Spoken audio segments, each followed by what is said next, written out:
बहुत बहुत धन्यवाद उपसभापति महोदय। मैं सबसे पहले ये बताना चाहूँगा कि हमें हरित ऊर्जा की ज़रूरत क्यों है। भारत का 87.7% ऑयल हम इंपोर्ट करते हैं। 2023-24 में अप्रैल 2023 से मार्च 2024 तक हमने 232.5 मिलियन टन हमने ऑयल इंपोर्ट किया और उसके लिए हमने 132.4 बिलियन डॉलर चुकाया। 2022-23 में हमने 157.5 बिलियन डॉलर ऑयल इंपोर्ट में चुकाया था।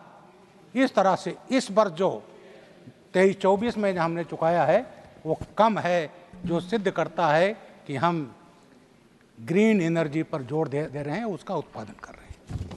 महोदय, हमारा देश पहले जब कांग्रेस की सरकारें हुआ करती थी तो हमारी फॉरेन पॉलिसी ऑयल इंपोर्ट के कारण प्रभावित होती थी।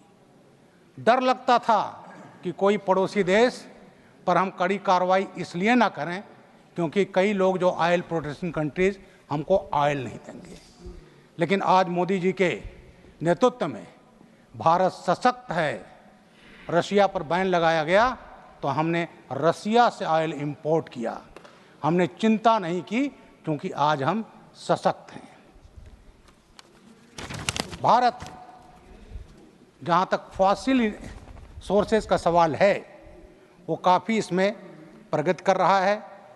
हमने Krishna Godavari basin KG6 D6, Mumbai high, Mumbai offshore, Rajasthan, Assam, Arakan basin, Gujarat, इन सब में ऑयल एक्सप्लोरेशन का काम चल रहा है और शेल से ऑयल निकालने की भी काम इस देश में मोदी जी के नेतृत्व में किया जाता है।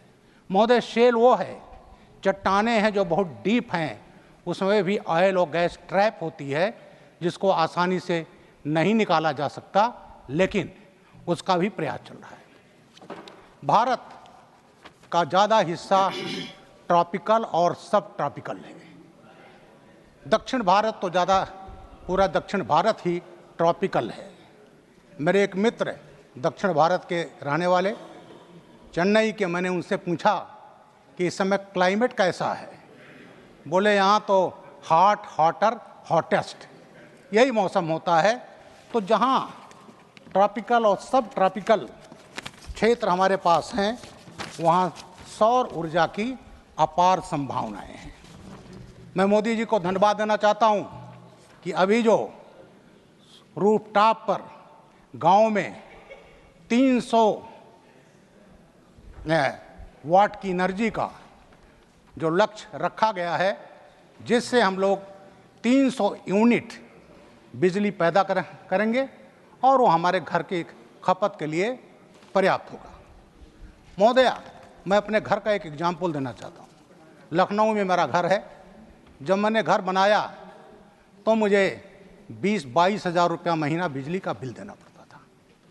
मैंने उस पर पहले 2 किलोवाट का एक सोलर पैनल लगाया, बैटरी थो, उससे हमारे घर में बिजली, पंखा, फ्रिज चल जाता है। फिर मैंने 5 किलोवाट का लगाया जो मैं ग्रिड में दे देता हूँ।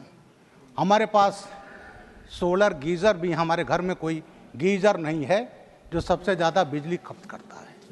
सोलर गीज़र है और इस समय तो आप रात में 12 बजे भी चाहो तो इतना गर्म पानी रहता है कि ठंडा पानी मिलाना पड़ता है। आज मेरा बिजली का बिल 400-500 रुपया महीना आता है। तो ये जो मोदी जी की योजना है कि हर घर 300 यूनिट बिजली पैदा करेगा तो वो उसके घर के लिए पर्याप्त होगा।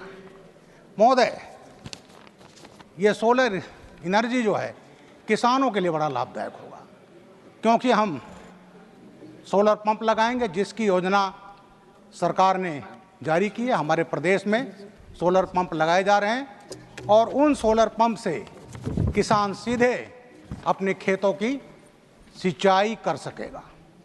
तो सोलर एनर्जी में अपार संभावनाएं हैं।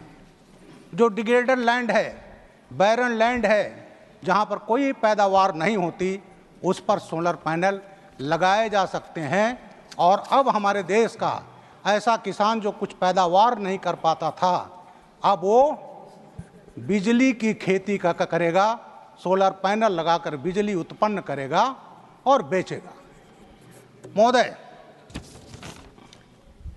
मैंने खुद देखा, हमारा उत्तर प्रदेश में ललितपुर है, मैं एक टूर में गया, बेतवा लिफ्ट कैनाल है, जो नहर निकली है उस नहर पर जो सोलर पैनल लगाए गए हैं उससे वहाँ लिफ्ट कैनाल चलता है। तो अपार संभावनाएं हैं सभापति महोदय बिजली पैदा करने की।